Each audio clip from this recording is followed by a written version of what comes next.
Don't worry. Be happy. Don't you read the news? How can we not move through the world constantly pissed off, disappointed, in despair?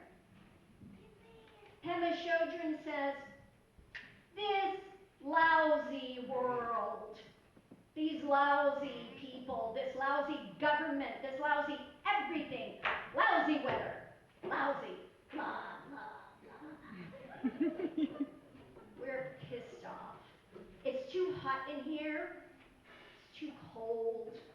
I don't like the smell. The person in front of me is too tall and the person next to me is taking up too much room. That person is wearing perfume and I'm allergic to it and just it's like being barefoot and walking across blazing hot sand or across cut glass or in a field with thorns. Your feet are bare and you say, this is too hard, it's really hurting, it's terrible, it's too sharp, it's too painful, it's too hot. But you have a great idea. You're just going to cover everywhere you go with leather. And then it won't hurt your feet anymore. Spreading leather everywhere you go so you can cover the pain is like saying, I'm going to get rid of this person and that person. I'm going to get the temperature right, and I'm going to ban perfume in the whole world. And then there will be nothing that bothers me anywhere. I am going to get rid of everything, including mosquitoes, anything that bothers me, anywhere in the world. And then I will be a very happy, content person. We're laughing, but it's what we all do. That is how we approach things. We think if we could just get rid of everything or cover it up with leather, our pain would go away. Well, sure, because then it wouldn't be cutting our feet anymore. It's just logical, isn't it? But it doesn't make any sense, really. Shantideva said, but if you simply wrap the leather around your feet, in other words, if you put on shoes, then you could walk across the boiling sand and the cut glass and the thorns, and it wouldn't bother you. So the analogy is, if you work with your mind instead of trying to change everything on the outside, that's how your temper will cool down.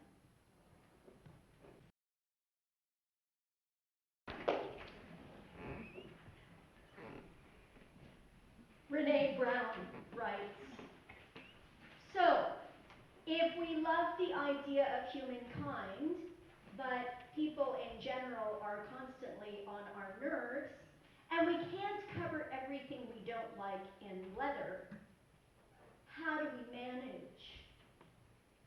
The answer that emerged from my research shocked me. We can manage by showing up for collective moments of joy and pain, so we can actually bear witness to the truth of inextricable human connection. Research shows that people who most strongly feel a sense of belongingness and who experience a sense of resiliency stay connected by engaging in moments of joy and pain with strangers.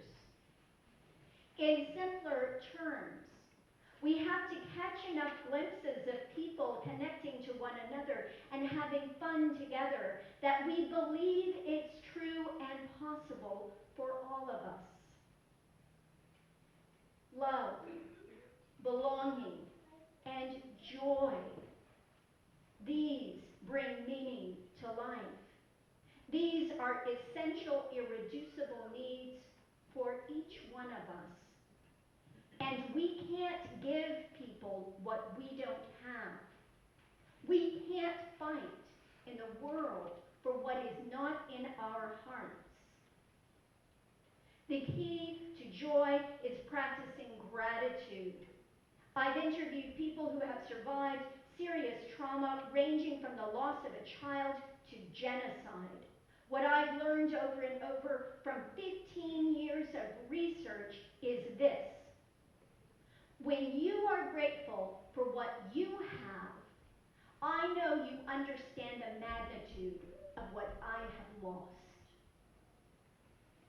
And sometimes, when we cannot acknowledge the pain of others while experiencing our own joy, we close our eyes, insulate ourselves, pretend that there's nothing that we can do to make things better, and we opt out of helping people. This ability to opt out of suffering and injustice, or pretend everything is just okay, is the core of privilege.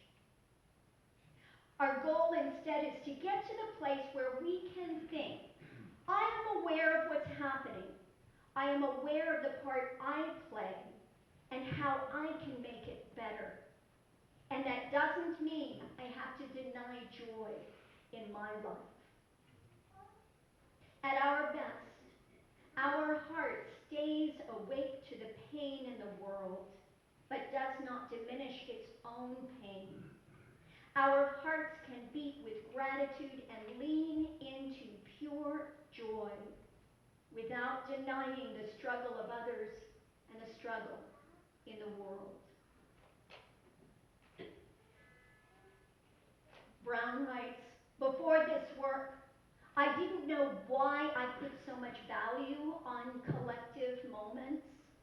I didn't know why I intentionally go to a church where I can break bread, light a candle, and sing with people who believe differently than I do, and people who I often want to punch in the arm.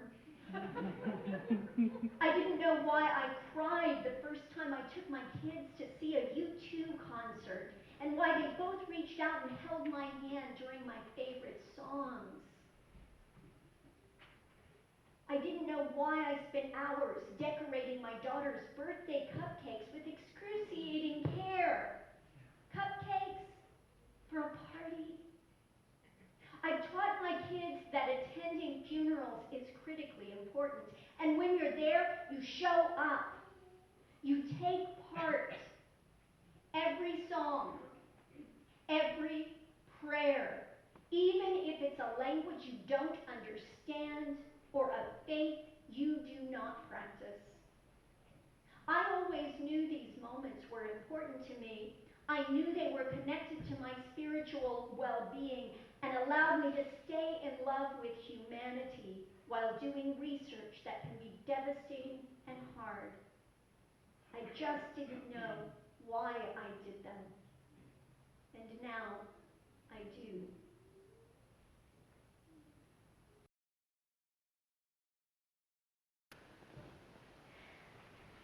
I want to read the 4th chapter of Anne Lamott's Almost Everything, Notes on Hope. Almost everything will work again if you unplug it for a few minutes, including you.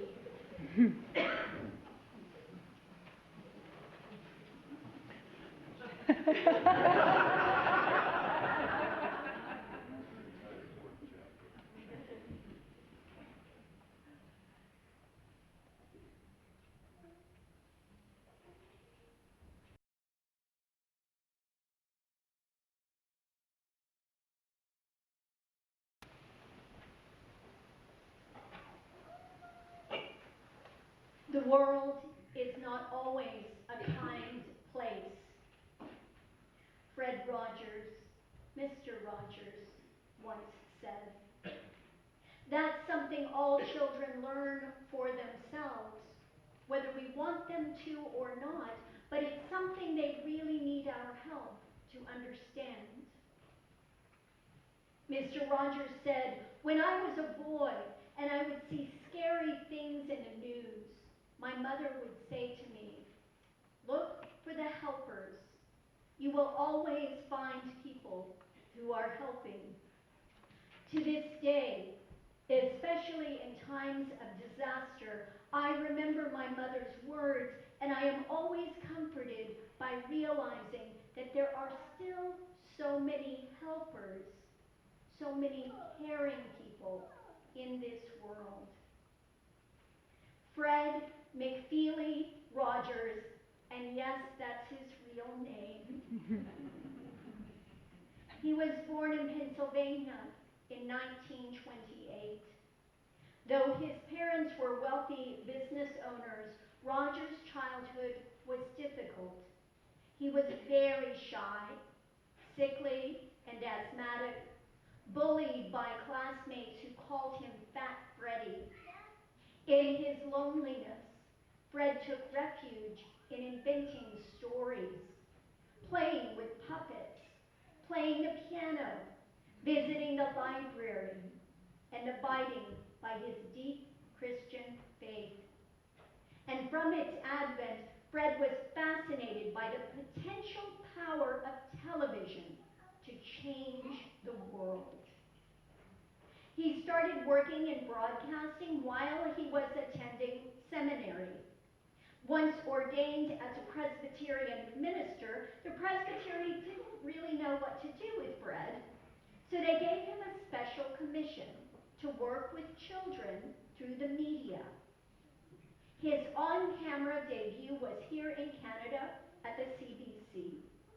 When he returned to Pittsburgh, he created Mr. Rogers' Neighborhood. Its run of over 30 years was not, still is not, like anything else on television. Rogers spoke directly and deliberately to children. He helped them understand some of the biggest news events in the day during intense periods of cultural and political upheaval. His slow, soft tone offered a peaceful spaciousness, breaking the cardinal rule of broadcasting by allowing periods of silence, by inviting hush. The gospel, according to Mr. Rogers, was simple. Every week he would ask, "Who is my neighbor?" And every week he reminded us that our neighbor is whomever you happen to be with at the moment. Our neighbor is whomever is in need right now. In the last couple of years, there's been a resurgence of interest in Mr. Rogers. A movie released last year about him was the highest grossing biographical documentary of all time. A feature film starring Tom Hanks hits theaters this November. And his first biography has been released in the past year. So why the continued appeal? Biographer Maxwell King writes, "The fact that the internet and popular culture continues today to resonate with so much interest in Fred Rogers and his message is less puzzling when we consider what he represents in the context of our times. On one level, Fred is a gentle, reserved old man in a fading cardigan sweater whose principal contribution to society has been in the field of childcare. But on another level, he is a powerful cultural avatar in an age that seems sick with rage and conflict, a culture quick to blame and shame. Whether it is the overwhelming pace of change, the baffling complexity of communications, technology, the disruptive force of a globalizing economy, or the rise of populist political anger, Fred Rogers offers a counterpoint. Rogers doesn't offer an answer to today's profound dilemmas, nor does he offer an escape from them, but he does offer a philosophy, an approach that can enable us to better manage through the struggle. Rogers offers the idea of slowing down, way down, to Fred time, to get it to a calmer place from which we may work. He offers the idea of simplicity, of reducing things to their most constructive and most elemental, to Fredish, a base from which to build understanding. He urges us to value our global citizens just the way they are. It's an apt legacy. Fred McFeely Rogers says he got involved in broadcasting because I saw people throwing pies at each other's faces, and that to me was such demeaning behavior. And if there's anything that bothers me, it's one person demeaning another. That really makes me mad. And yes, Mr. Rogers got mad. And Mr. Rogers helped us learn how to stop freaking out about everything going on in the world today. He once wrote to a young viewer, "You wondered if I ever get angry. Of course I do. Everybody gets angry sometimes. But each person has their own way of showing angry feelings. Usually, if I'm angry, I play loud and angry sounds on the piano. I think that finding ways of showing our feelings, ways that don't hurt ourselves or other people, is one of the most important things we can learn to do." He wrote this song for his viewer. What do you do with the mad that you feel, when you feel so mad you could bite? When the whole wide world seems oh so wrong, and nothing you do seems very right? What do you do?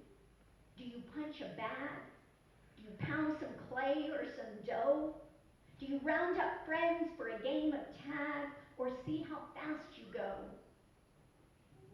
It's great to be able to stop when you've planned a thing that's wrong, and be able to do something else instead, and think this song. I can stop when I want to, can stop when I wish.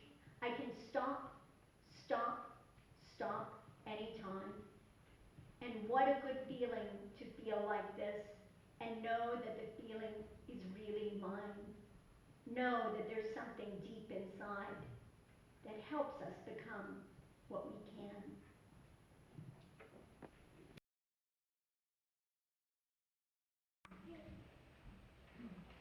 Anne Lamott says, "Hope, it changes as you get a little older, from the hope that this or that happens to hope in life, old friends, laughter, art, goodness, helpers.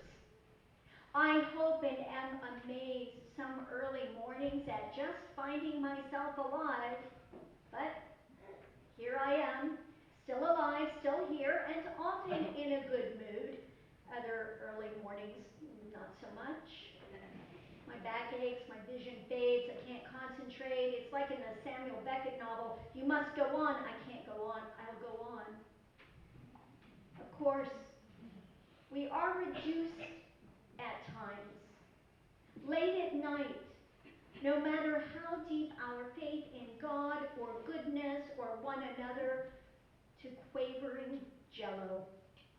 No matter how beautiful our views are of trees and birds and children, there are such scary pronouncements from Washington or from our doctors that we can't help hearing the descending tones of age, global warming, the ticking of the nuclear clock, the heartbeats of the 7.6 billion other people around us. This stuff is scary, and it's very real. Yet hope is real too.